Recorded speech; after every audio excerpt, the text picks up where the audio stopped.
Good morning students, કેમ છો બધા? મજામાં?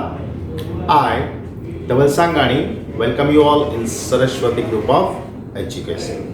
Student standard 5th subject English, જેમાં આપણે chapter number 9 around the world part 2 નો અભ્યાસ કરવાનો છે. નેક્સ્ટ એટલે કે લાસ્ટ લેક્ચરમાં આપણે શું શીખી ગયા? તો કે એક પોમ હતી, સિંગર સોંગ ઓફ પીપલ, લોકો માટેનું ગીત. કેવા લોકો માટે? કે જે સિટીમાં રહેતા હોય, શહેરમાં રહેતા હોય અને એનું જીવન કેવું હોય?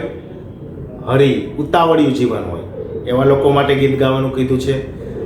ફૂટપાથ ઉપર ચાલતા, કવિની આગળ પાછળ જતા, બસમાં સવારી કરતા લોકો માટે ગીત ગાવાનું કહેવામાં આવેલું છે. ત્યારબાદ શું કહેવામાં આવેલું છે? તો કે સ્માઇલિંગ, હસતા અને ખરાબ સ્વભાવવાળા લોકો માટે પણ ગીત ગાવાનું કહેવામાં આવેલું છે. જે લોકો તમારી આગતા સ્વાગતા કરે એના માટે તો તમારે ખાસ ગીત ગાવું જોઈએ. ભલે પછી તમે ખાલી એને ચહેરાથી જ ઓળખતા હોય, માત્ર શું હોય તો કે માત્ર આઈડેન્ટિફાય તમે એને કરેલા હોય, એને વિશે તમે વધારે પડતું કંઈ નોલેજ ન ધરાવતા હો, છતાં તમે તેના માટે ગીત ગાઓ, એવું લાસ્ટ લેક્ચરમાં એક પોમ દ્વારા આપણને કવિ કહેવા માગે છે. આજે જે લેક્ચર છે એ પાર્ટ 2 અરાઉન્ડ ધ વર્લ્ડ, એટલે કે વિશ્વની સફરે. અરાઉન્ડ એટલે આસપાસ તમે કહી શકો, સફર પણ કહી શકો, બરાબર? તો કે દુનિયાની સફરે, દુનિયામાં શું છે એના વિશે વાત છે. Which is the most interesting place you have visited? આપણને એક પ્રશ્ન પૂછ્યો છે કે તમારા માટે કોઈ એવું મહત્વનું સ્થળ કોઈ છે ઇન્ટરેસ્ટિંગ, રસપ્રદ, કે જેમાં તમે એને બહુ લાઈક કરતા હો? How did you go there and return? તમે કઈ રીતે અહીંયા પહોંચ્યા અને કઈ રીતે પાછા આવ્યા? ફોર એક્ઝામ્પલ, તમે અમેરિકા છે તમારું બ્યુટીફુલ ઇન્ટરેસ્ટિંગ પ્લેસ, તો તમે ત્યાં કેવી રીતે જશો? તો કે બાય પ્લેનમાં જ જશો. અને કઈ રીતે રિટર્ન થશો? તો કે બાય પ્લેનમાં જ રિટર્ન થશો. પછી કોઈ એક્ઝામ્પલ, ગુજરાતમાં કોઈ સ્થળ હોય, સાપુતારા છે, તો તમે ત્યાં કેવી રીતે જશો? બાય ટેક્સી વડે જઈ શકાય, બાય કાર, બાય બસ, બરોબર? તો તમે કઈ રીતે ત્યાં પહોંચ્યા અને કઈ રીતે પાછા આવ્યો એ પણ કહેવા માંગે છે. Have you travelled by different means of transport? જો ડિફરન્ટ મીન્સ ઓફ ટ્રાન્સપોર્ટ, પરિવહનના વિવિધ ભાગો. કેટલા ભાગો છે? જળ પરિવહન એટલે કે પાણીમાં ચાલે, સડક એટલે કે માર્ગ પરિવહન જે માર્ગ ઉપર ચાલે, અને હવાઈ એટલે કે વિમાન વડે મુસાફરી. ત્યારબાદ આપણને ક્વેશ્ચન કર્યો છે, is there a mode of transport that you would like you use? તમને કયો ટ્રાન્સપોર્ટ વધારે ગમે છે? પાણીમાં મુસાફરી કરવી ગમે છે, બાય રોડ મુસાફરી કરવી ગમે છે, કે બાય એર એટલે કે વિમાનમાં બેસીને મુસાફરી કરવી ગમે છે? એ આપણને ક્વેશ્ચન પૂછેલો છે.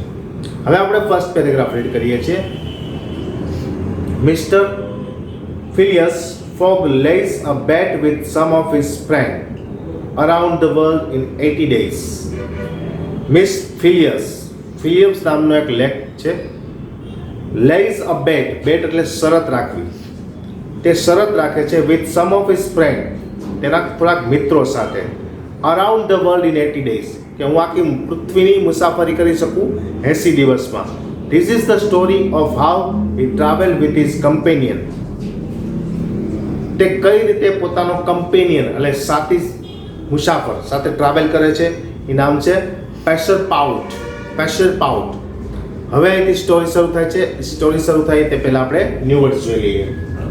ઓશન એટલે કે મહાસાગર, સ્ટીપ આકરા ઢાળવાળું, સ્લોપ એટલે ઢાળ, કેનોન્સ ખીણ, ટનલ્સ ભોયરું, વિન્ડલ એટલે કે આડા અવળું, શ્રી કર્કશ, જર્ક આંચકો, સસ્પેન્શન એટલે કે રદ કરેલું. આપણે કહીએ ને સસ્પેન્ડ કરી દીધો છે એટલે કે કાઢી મૂકવું. અહીંયા સસ્પેન્શન મીન્સ રદ કરેલું. લેટિંગ લઈ જવું, પ્રોસીડ નીકળવું, અબોર્ડ એટલે પાછા ચડવું, ફ્લોટિંગ હવામાં તરવું, શ્રીક એટલે ચીસ, રેગિંગ વોટર વહેતું પાણી, કોર્સ એટલે ચાલ, ઇન્ટરપ્શન એટલે ખલેલ એટલે કે બે વ્યક્તિ વાત કરતા હોય ને એમાં કોઈ ઇન્ટરફિયર કરે દખલગીરી કરે એ ઇન્ટરપ્શન એટલે ખલેલ, અને એન્ટાયરલી એટલે સંપૂર્ણપણે. That evening they were on the train. ક્યાં હતા તે? ટ્રેનમાં હતા. That evening they were on the train from San Francisco to New York. તે સાંજે તેઓ ક્યાં હતા?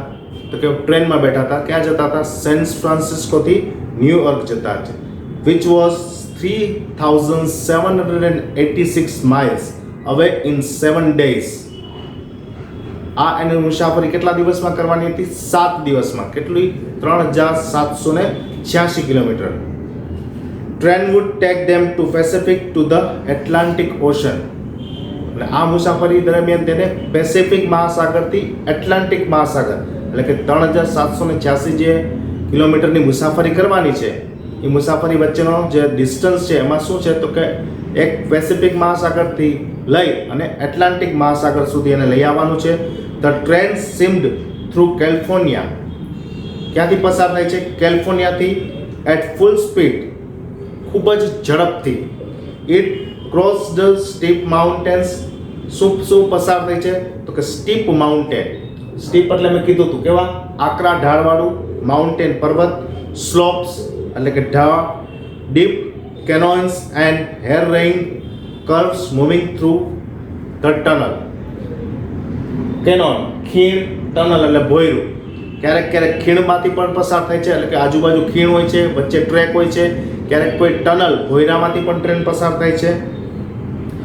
Suddenly the train slow down of a herd of buffalo charge across the railway track.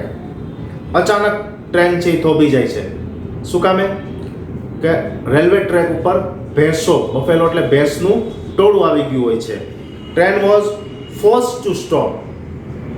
ટ્રેનને ફરજિયાત ઊભું જ રહેવું પડ્યું. જો ઊભું ન રહે તો શું થાય?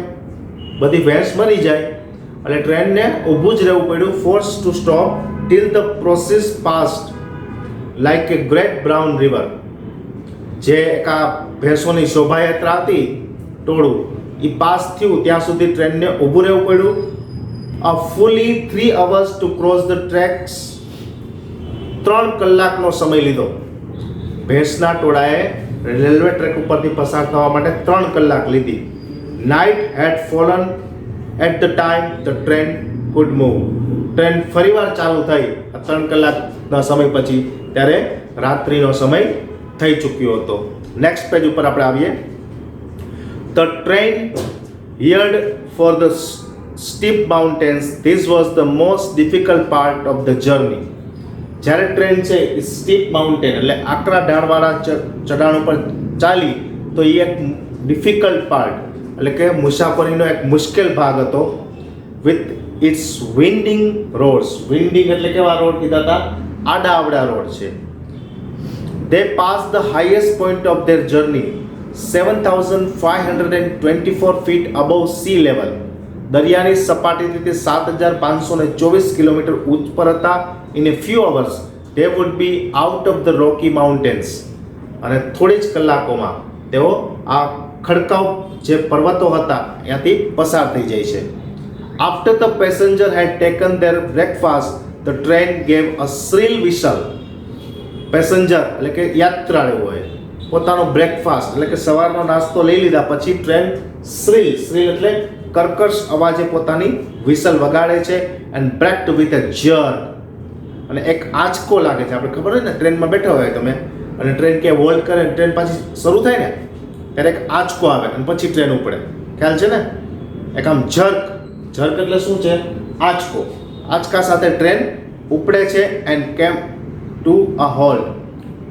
પેશરપાઉટ, અ ફ્રેન્ચ પેસેન્જર. કોણ હતો? આ ફ્રેન્ચ હતો. He went to see what the matter was. There was nothing to be seen. શું બાબત બની ગઈ એ જોવા માટે આ ફ્રેન્ચ નામનો જે પેસેન્જર છે એ ઉતરે છે, પણ એને કાંઈ દેખાતું નથી. The train had halted in the middle of nowhere. Station નથી કોઈ, વચ્ચે જ ટ્રેન ઊભી રહી ગઈ છે. There was no station in sight. એટલે કે કોઈ સ્ટેશન દેખાતું નથી. નેક્સ્ટ પેજ આપણે જોઈએ છીએ હવે. બ્રેસનફોર્ટ નામનો જે ફ્રેન્ચ પેસેન્જર છે એ ઉતરે છે, જોવે છે તો એને નજરમાં કોઈ સ્ટેશન નથી આવતું, છતાં ટ્રેન કેમ થોભી ગઈ. ઈ હિયર ધ સિગ્નલમેન સાઇઝ. સિગ્નલ એટલે કે ટ્રેનને આવવા જવા માટે જે સિગ્નલ આપતો હોય ને એ માણસની વાત થઈ છે. Signalman says the train can't go on, કે ટ્રેન આગળ નહીં જઈ શકે. ગો ઓન એટલે આગળ જવું.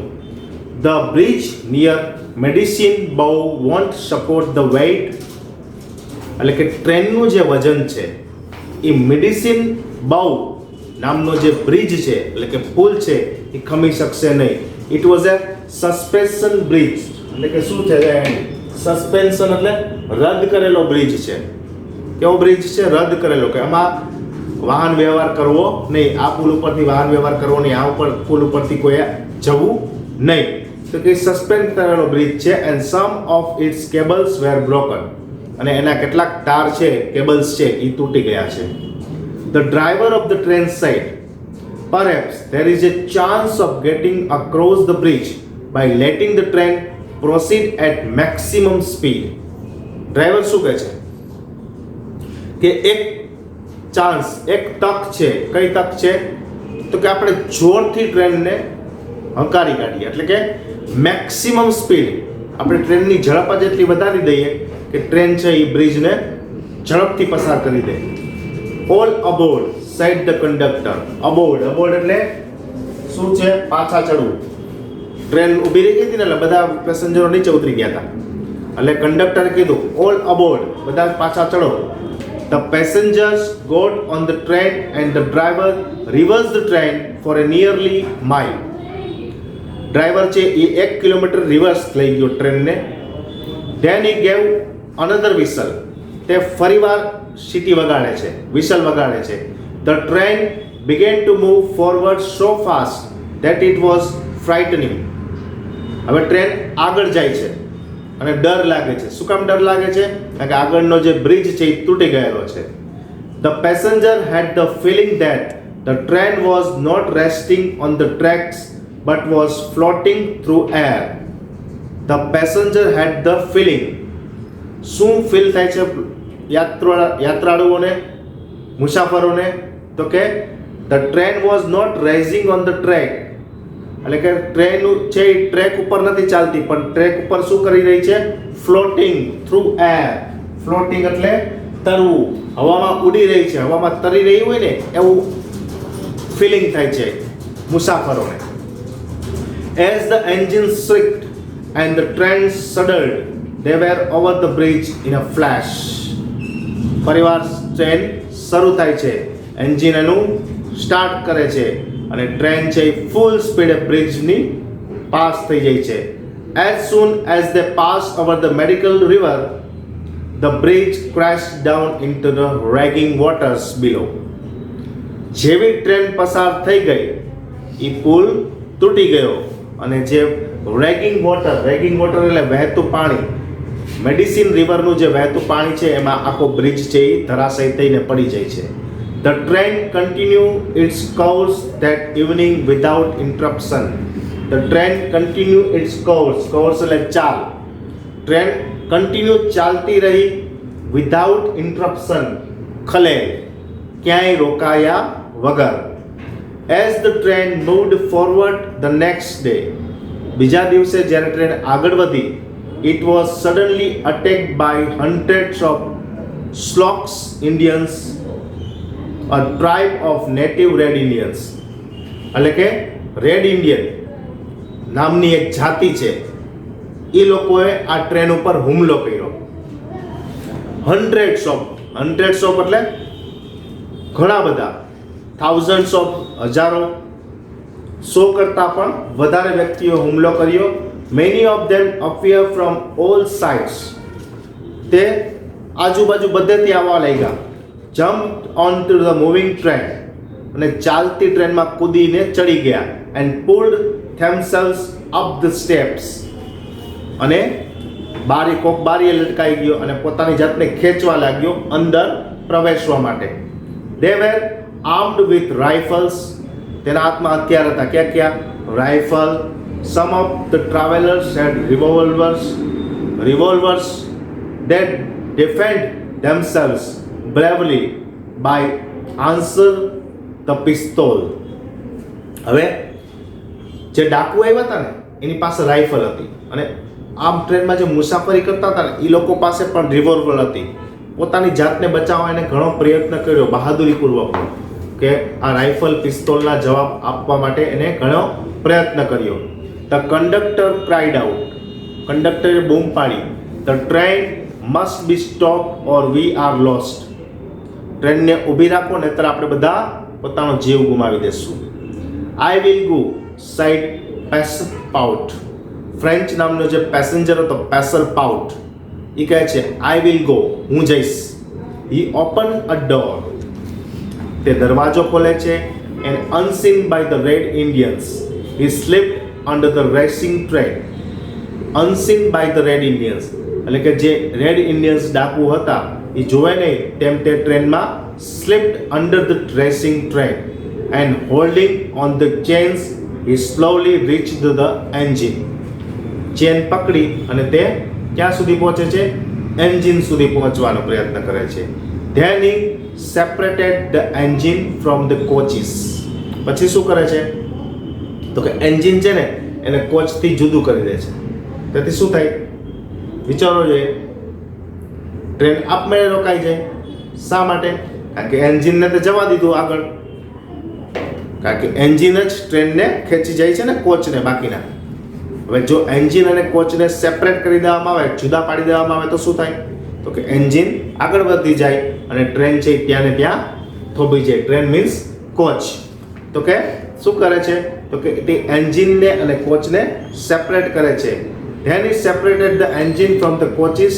They started slow down.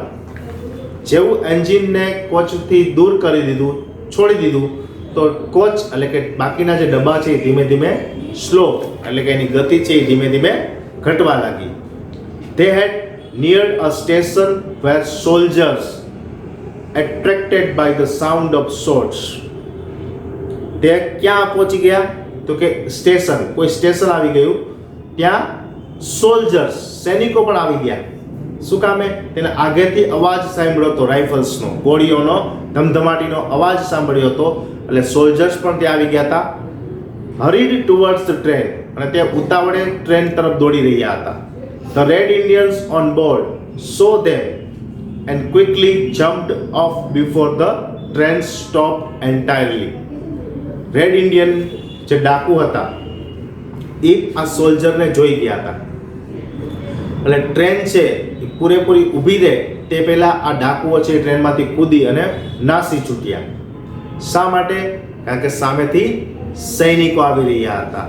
The red Indians on board એટલે કે બોર્ડ એટલે બેઠેલા, ડબ્બામાં બેઠેલા રેડ ઇન્ડિયન્સ સો ધેમ એટલે કે આ સૈનિકોને પોતાની તરફ આવતા જુએ છે. એન્ડ ક્વિકલી જમ્પ્ડ ઓફ એટલે ટ્રેનમાંથી કૂદકો મારે છે ઝડપથી. Before the train stopped entirely, train પૂર્ણપૂરી રીતે સંપૂર્ણપણે ઊભી રહે તે પહેલાં આ ડાકુઓ ત્યાંથી નાસી છૂટે છે. તો વિદ્યાર્થી મિત્રો અહીંયા આપણો આ લેક્ચર કમ્પ્લીટ થાય છે. શરત હતી કે 80 દિવસમાં દુનિયાની સફરની, પણ આ સફર મેળવતા મેળવતા કાંઈક એને અલગ જ એક્સપિરિયન્સ થયો. પહેલાં તો એક બ્રિજ તૂટેલો, ત્યારબાદ બધું સઘળું સામ પાર પડ્યું, તો બીજા દિવસે સવારે ડાકુએ તેના પર આક્રમણ કર્યું. ફ્રેન્ચ નાગરિક પ્રેસપોર્ટ એ એન્જિન એન્ડ કોચને જુદા પાડી અને બધા જ યાત્રાળુઓની જાનને બચાવી. વિદ્યાર્થી મિત્રો તમે આનો એક સ્ક્રીનશોટ લઈ શકો છો.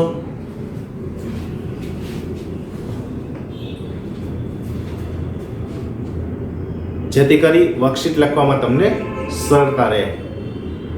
આ લેક્ચર અહીં કમ્પ્લીટ થાય છે, પણ આ લેક્ચરમાં આપણને શું જોવા મળ્યું કે કોઈ પણ પરિસ્થિતિનો સામનો છે એ આપણે હિંમત ભરે કરવો છે. જો એ ડાકુનું માની ગયા હોત, ટ્રેનને સ્ટોપ કરી દીધી હોત તો ડાકુ તેને લૂંટીને ચાલ્યા ગયા હોત. પણ જ્યાં ફ્રેન્ચ નાગરિક છે એને પોતાની હિંમત બતાવી અને કોચને અને એન્જિનને જુદું કર્યું અને બધા લોકોની જાન બચાવી. તો વિદ્યાર્થી મિત્રો આપણે પણ કોઈ પણ પરિસ્થિતિમાં નાસીપાસ થયા વગર કોઈને કોઈ એનું સોલ્યુશન હોય જ છે. જેમ કોરોના નામની આ મહામારી આવી એમાં શું જોયું તો કે એમાં પણ આપણા પાસે એક સોલ્યુશન હતું. કયું સોલ્યુશન હતું? માસ્ક પહેરવું, વારંવાર પોતાના હાથને સેનેટાઈઝ કરવા.